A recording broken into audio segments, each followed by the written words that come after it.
Welcome to Local Edition. My name is Brad Pomerance. Thank you so much for joining us. Our guest is Maria Bello. You have seen her in A History of Violence, Thank You for Smoking. She is currently shooting The Company Men with Ben Affleck. And Maria has brought a remarkable woman with her. Her name is Niemat Ahmadi. Niemat is a native of Darfur in Chad.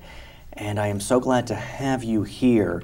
As we know, genocide is a daily occurrence in Darfur. Talk to us about your homeland.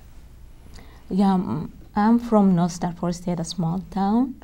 And currently, my homeland, I don't have a place where I can call home because my home is completely destroyed. But what is critical for me and everybody, the rape that continue to be happening day and night for women and girls since the beginning of the conflict until today, and women are not protected at all, and the protection remains a challenge. That's why I think we need to do more, and I'm always feeling behind that I'm doing, but it's not enough because nothing changed. Maria, that's really the focus of what's happening in Darfur, is that rape is used as a weapon of violence. And since the beginning of time, Brad, you wouldn't believe it, in the Armenian genocide after World War II with the Russian soldiers in Bosnia, this is continuing to happen. So we need to address the issue of rape as a weapon of war, an instrument of genocide, and the impunity that goes along with that. And I have to think that we've been talking about Darfur, it seems as if this entire decade, and yet it's not getting better. No. What is going wrong? Why can't we get the world's attention to focus?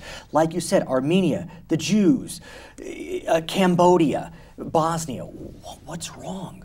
Yeah, I think I have been talking to international reporter for violence against women, and she said reports are out there, but decision maker, it seems like women issues are not their priority. That means we need more voices. We need to galvanize and mobilize women around the globe to make their voice heard, and women within the top positions of decision makers, they need to bring our issues to the table. And some progress is being made. I understand Secretary of State Clinton is focused on it, Barbara Boxer is focused on it.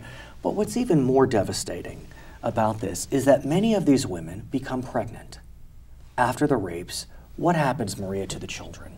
Well, the women are the very fabric of the society, and when they've been raped, they're ostracized from the community. They reject their own children because there is a social stigma attached to it, and the cycle of violence continues. So Niemat has been working with women and families in Darfur and in Chad to stop that cycle. Yeah, tell me about your work, because I know that's one of the biggest issues, is trying to save those children from the stigma. Yeah, my work actually started earlier because rape is a new phenomenon in our society, and women are holding a place of honor. Then when this rape started, most of the families trying to leave the girl behind them. And also the children that came as a result of rape, they just being seen as Janjaweed children, and they cannot accept them. Janjaweed, those are the perpetrators of the violence. The perpetrators, yeah.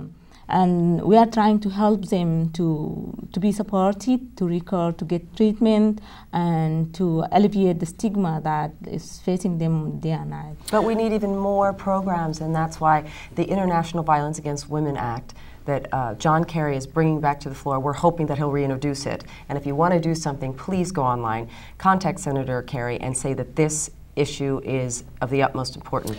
In our very final moments, do you feel as if President Obama is focused on this?